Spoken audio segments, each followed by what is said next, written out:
Italians have also been exploited like this for decades, for example, during the grape harvest.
Throughout the consultations, the electoral process in DRC, the concerns about the continued violence in eastern DRC, where armed groups continue to attack civilians with impunity, the strategic dialogue between the government of the DRC and MONUSCO, and the implementation of the PSC, which is Peace, Security and Cooperation Framework. The members of the Security Council reiterated their full support to Mr. Kobler, Special Envoy, and to MONUSCO, and called for the continuation of the strategic dialogue between the government of the DRC and MONUSCO, expressing their support to the efforts aimed at the neutralization of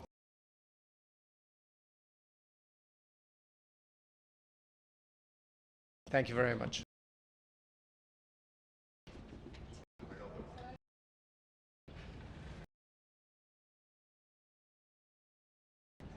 DRC, one of the regular briefings. I had the chance to brief the Security Council on several topics.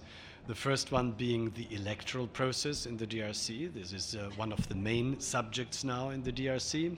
But second, as always, on the security situation in the East, in particular, the combat against the FDLR, against the ADF, and third, on the strategic dialogue, the exit strategy of MONUSCO, the strategy of withdrawal, and the state of affairs here.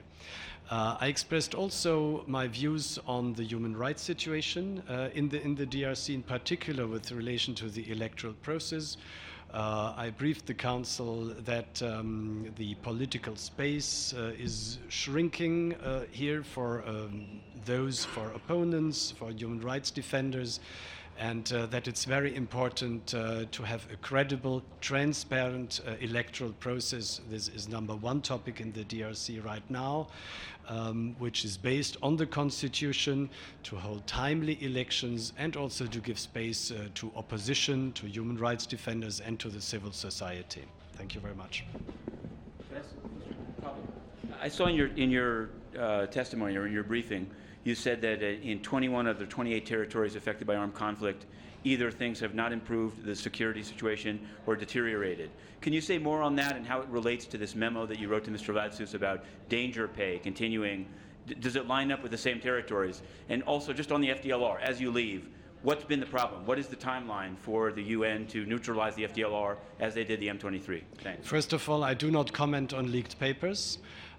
Second, let's start with the positive news. The joint assessment was on 28 territories. Now, 7, it improved, and in 7 state authorities. However, in 13, the security situation also worsened, and this is due to the between the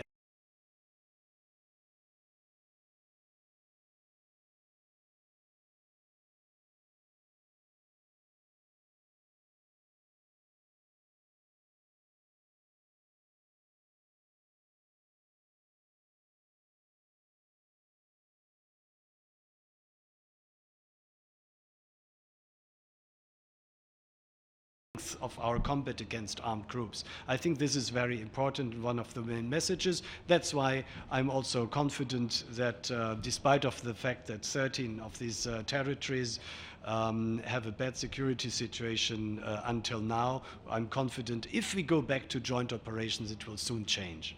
Mr. Cope, I'll follow up to that. The Congolese ambassador said 2/3 of the FDLR had either surrendered or been neutralized, and that they were no longer a military threat. What's your response to that?